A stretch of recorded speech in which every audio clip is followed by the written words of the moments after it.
do you have any idea what the US would be like, and what were you thinking at that age? I mean, you were what, around 10 at that time? So did you have any impression of what this place called United States would be back in the camp? What I picture was, as you know, it would be a really good place to live. It would be, from what I would call now, would be heaven. You know, it would be peace, and you know, people would be like a nice, generous people, or you know, oh, they sing all the time, and you know, there will be your neighbor helping you, and that's what the impression that was built in my head, you know, at the time. And so yeah, that's, you know, you get to go places, and you know, other programs that would be available to you all the time, and you will always be like in a zoo, you know, playing and stuff. Well, my impression of the United States at that, while I was in the refugee camp, wasn't much of something that would, you know, describe as I come here in the United States and learn that the road is paved with gold and stuff like that, or the food is rich and everything. Yeah. But what I was told was that you're gonna be living a better life in the United States. So I couldn't picture of what the life would be like, because I don't know any better as far as what's the future is, or what modern life would be, other than what I already know. So I can't picture beyond what other than people said it's gonna be a good life. It's going to be better than what it is, and you know, you're going to live a better life. And so what better life to us, everything was kid, told to us. We it's not like a knowledge that we seek ourselves. It was just given. It was told to you, and you accept it and believe it. It would be like a fairy tale, you know, living in a fairy tale. That was it. Where did you guys first go when you guys came here to US, and what was your impression? Was it anything that you thought it would be, like you were, you know, like you told me earlier? Oh, and how I saw it as, you know, like in fairy tale. At, you know, that first moment when we were out the plane, yes, it was, you know, because there's people to help you. And then, you know, I never been in the plane the first time, and you know, they ask you if you want anything, and then I say Sprite, and then the flight attendant will say, you know, they give you stuff, and you know, she smile, and you know, they were happy. And so I thought, you know, everything would be just like I pictured it.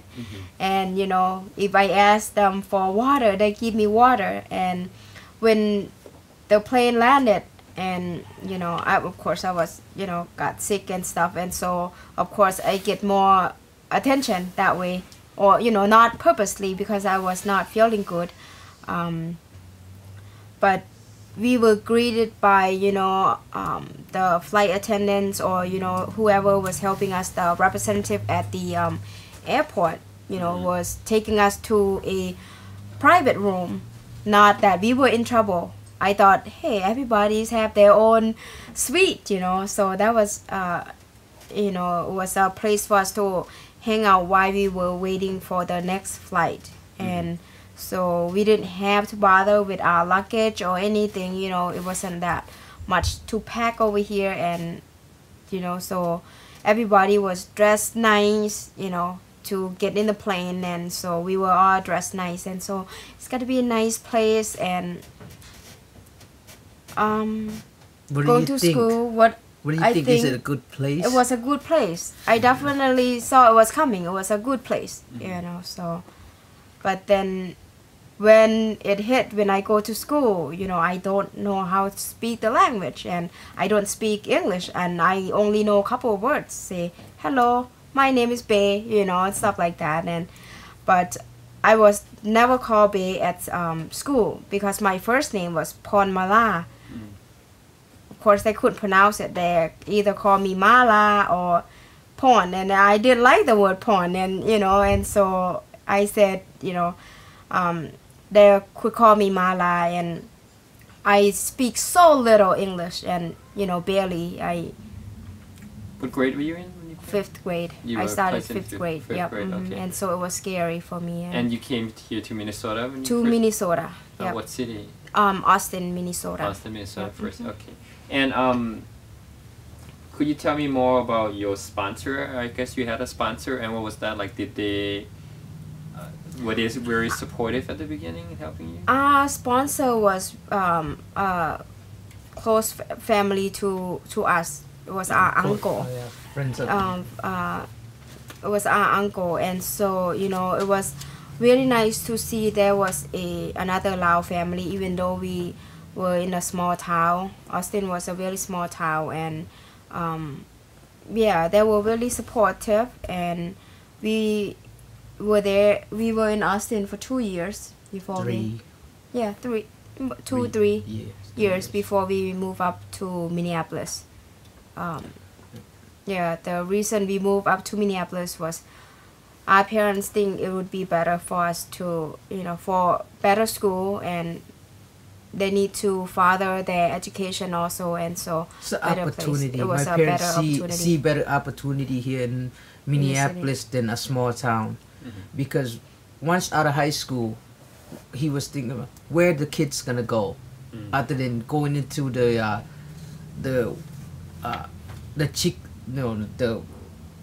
QPP, home mail. food processing plant.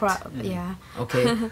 There's no other thing than that. So my parents decide, you know what, we need to make a move and get out of this place, so that way the kids will have a better future, so we have a better understanding than what we already know. So my parents, my family spent a lot of times traveling through different cities and state. With the We were on the help road, from with the help from the welfare system, we were able to learn about being an American, that type of thing. Learn about America, learn about its history, learn about all kinds of things about this country, so that way we can better ourselves. And so by knowing all these things that my parents picked up, they decide we need to get out. So that's what we did. We get out to here. But my first impression of United States, I was not scared or terrified or anything, or I was more excited of to see what it would be like. Would it be like what people were told me when I was in the refugee camp?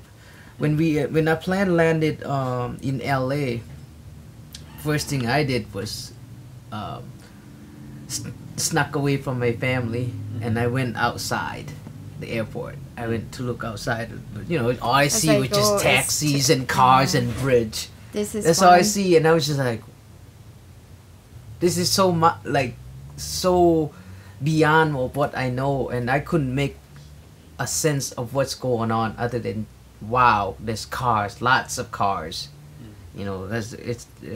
I went out to I think it was the airport entrance, and so then I came back in, because we had a sitting area that was near the entrance for a little bit. So I went and looked. It was a room that they kept us there. That's the first and so impression it was I got in the United States. First thing that I saw, basically. But as impressions, I was impressed as far as the quality of life. Once I began to learn more about it, the opportunity, the freedom, the support from the people that here in the United States had given to us, those kind of things. And the help, the support was the big thing, for so I was family. very impressed by the way the lifestyles and everything else. What did your parents do when they first arrived? I mean, what did they do for a living? My parents did not work when we got to the United States. Did not work right away. Yeah. They were in school for... My parents went to school. They went to vocational school, technical college, and then we were getting help from the welfare system. With many kids, if my dad were to go into the work industry, he would be making about $7 an hour to feed a family of 10. And so that he would didn't be see that's the way impossible. how, So he stay in by getting help from the welfare system. My parents were able to better themselves by going to school, learn about the work field, and we going to school and stuff like that. So kind of they wanted to be the example for us. So both of my parents were, they graduated from vocational school, and so we'll see that, like, hey, they're older, and if they can so do now it, then so it's like. So all the siblings are following the step of our parents. We all attend college and graduated and stuff like that. So what kind of trade did they get into after they finished vocational school? At the vocational school, they went to kind of try to enhance the trade that they already have, which is sewing, tailorings and stuff like that, fashion design. Yep, that's what they went for, and then when they graduated, it was harder for them to be in that field. They found out that, you cannot be accepted in that field that easily, and especially if you don't have connection, and So they went to jump into the workforce in the medical field. Medical assembly. Yeah. So they work in a factory? Factory, yep. Yeah, medical assembly. And so it was, a turn. Oh, this is not going, And so I saw my parents were struggling, but, it not as bad for us, because we were younger.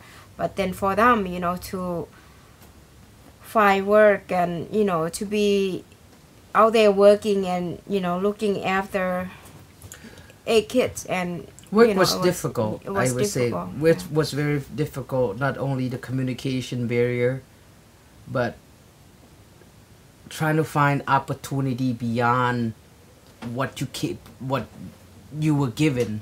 Basically, with your knowledge and ability, you were given an industrial to go into, rather than like, oh, I have this capability, I can go beyond, I could make more money, I could do those kind of things. But it was hard for them to get into something that they already know, something that they could utilize. So did what about religion? Were you guys Buddhists back in Laos, or? Back in Laos, yes, we were Buddhists. We go to the temple. And then once we came to the U.S., we grew up with Christianity. Yep. Because our friends of the family went to First Baptist, but then when we were in Thailand, in camp in Thailand, we were baptized as a Christian, and then so seeing out that way, there was a friend that my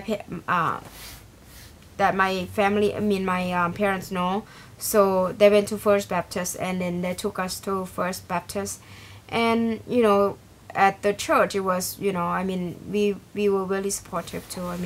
They were really supportive of our family, and so. Well, we didn't have transportation. The church would come pick us up every Sunday, and that was a way for us to get out of our home, and a way to communicate with other people, with others other than the people that we knew, the Laotian community that we knew.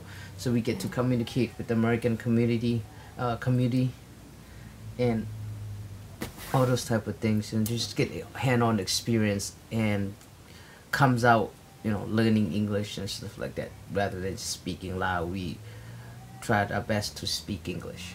Yeah, so the church was a way for us to learn and communicate, or and exchange our knowledge, parents always tell us, we were pushed to speak English, rather than, it's, we gotta keep our culture. But then because from their experience, okay, if you don't know English, you're not gonna survive, and so they always push us, speak English, and so even though, they will not be able to, but then they will, just push us a little here and there, and then they try to speak English themselves, and so they were learning themselves, and so all of us, our family, pretty much in even though we were not in school at home, we also, you know, try to. But normally You you know. only speak Lao. Okay. Yeah. But เขา then คนลาวเขาต้องเว้าภาษาลาว you know so Yeah, but you know, but then with the situation that my parents were in, you know, so that's why well they want us to learn English as fast as as possible possible. because you go to school, you have the language barrier, you can't communicate with other kids, you can't play, I mean you Yeah. play but you play your own by yourself. Working wise and yeah. stuff like that. And my older sister, she just, you know, when she first arrived, you know, she just start high school right away. And I mean, she had a higher educations already as far as in Laos, but then she has to go back to high school. And so it was tough for her. Tough was the language barrier, you know, also for all of us. And the younger sibling was, you know, they're okay, you know, they're having fun. But then as far as from him up to my older sister, the three of us were, you know, struggling. And so, but I mean, but my sister was, because she was older, she didn't enjoy her school that much, you know, and so, but you know, she survived. It was a way out. A lot of time people look at that as a way out, and that for us that was a way out to get sponsorship by the Christian church to come to the United If you States. don't have a family over here, then you know, choose Any family that's gonna come to the United States, any interview that, you know, any one family that passed the interview need to have sponsorship to come to the United States. Basically, that sponsorship is gonna be the people that take care of that family once they get to the United States. Kind of like watch them, take them places, help them learn, help them cope to the society, that type of thing. So for us, we were looking at ways to come to the United States. You know, because we don't have we don't know anybody in the United States, and then eventually we learned that we have an uncle that lives in Austin, Minnesota, and that was my dad's cousin, but we call him uncle. But then they said they would love to sponsor us to come to the United States. And so then we didn't have to go to through you the know, church. through the church.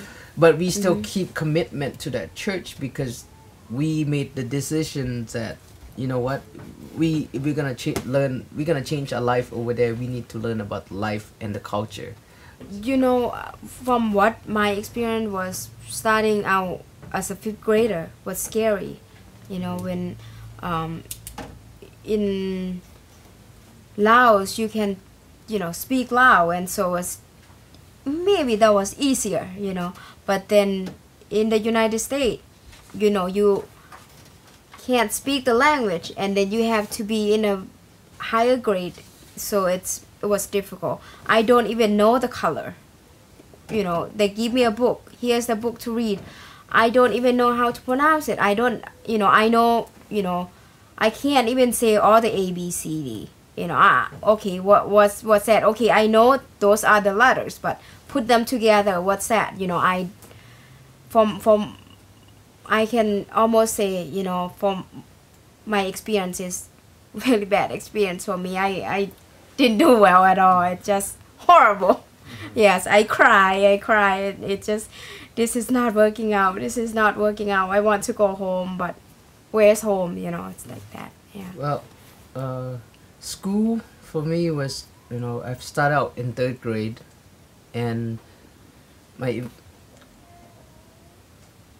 know, I didn't have impression as far as what school would be like or a knowledge of what's going on, but you know, I felt left out being the only Asian kid in the class, being not having friends, being not able to speak or communicate with anybody, not knowing what's written on the board other than, oh, that's a letter A and letter B, you know.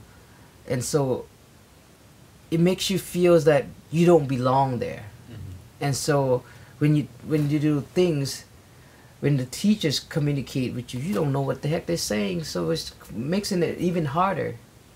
And so, but you know, eventually I was able to pick up the language a little bit more and more. It would be through our 2nd year. Our 1st year, because we arrived in September, and so we get a chance to, you know, go to school we were able to enter the system right away. You know, I think it was November, sometime in November.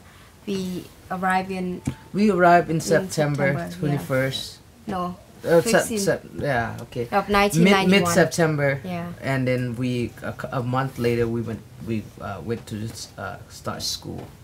And that was difficult because, you know, not able to speak, not able to understand. You feel left out. Yeah. You can't. It was scary. You go to class, you sitting by yourself. Basically, you can't. I mean, you know, children, your classmates are playing, talking, screaming. You don't know. You go to the gym class. You don't know what gym class is. Other than just sit there and watch everybody else play. So that's the difficult part. That barrier of you feel segregated. And you know, well, from my class, they keep you like a person that you can shadow, or you know next to you, your friend or your friend pretty much. They're supposed to take care of you and, you know, take you to lunch and take you to gym class, or, you know, help you learn and stuff like that. But to me, how am I supposed to communicate with this person, because she's American and I'm not? And I guess they think that I was pretty lucky. There was a Lao girl that was in the class, but then she was born here in the United States. And how was she supposed to, you know?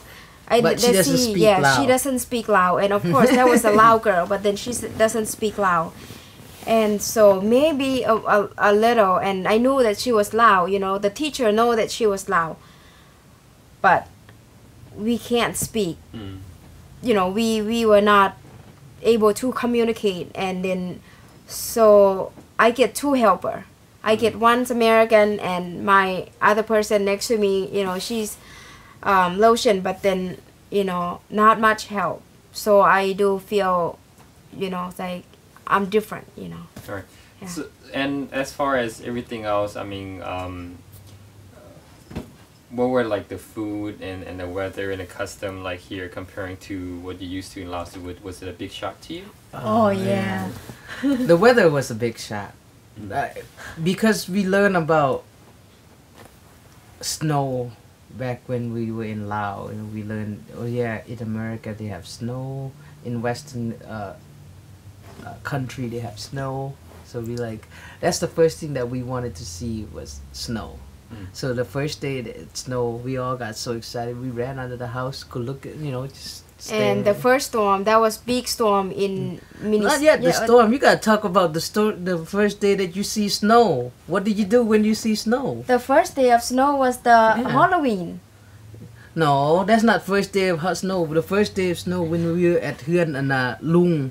Yeah, we went outside. Trick-or-treating. No, we didn't trick or treat there yet. We all went outside to look at the snow, to play with it, to try to touch it in the air. But you know, it melt. As soon as it touch your hand, it melt. And so that's why we're like, that's what snow is like. Then eventually we learn where snow comes from. We think it's just snow, just white stuff on.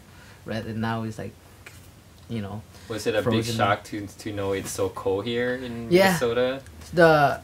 Our first year, we learned how cold it was in Minnesota. There was the storm of 1991. There was the blizzard that literally minus 60 degree with the windshield and everything. So it drops all the way to 100. So we can't go. No one can go anywhere. Once the snow so much, once the storm comes in, look at the ground. You can't even get anywhere. You know. First, you know, because they were not prepared. I guess, you know, October of 1991 was, you know, I mean, October still not, you know, it's still fall, you know. They didn't expect it was going to be snowing yet, or, you know, they didn't prepare us for the weather. And so we were in long sleeve, a sweater, and, you know, no snow boots. It was just tennis shoes. We went out trick-or-treating, and pretty soon we know that was coming in, and it was, you know, up waist. And so yeah, it was pretty cold. But then we went out with sweater and That was stuff because it was that fun was the for us. It Halloween was of kids. 1991, Yeah. and that was a very bad storm that comes through Minnesota. In the entire Midwest was Yeah. covered up with snow. At that And it time. was fun. It was fun. It was just Holidays was fun cold. for us because we get we candies and we always you know, looking gifts. forward to the holidays. yeah. So that was the experience. And what do you right now, do you still think about Laos and like your childhood memories? I mean, what do you Oh yeah. enjoy the most while you're back there? I would say, fruit, like food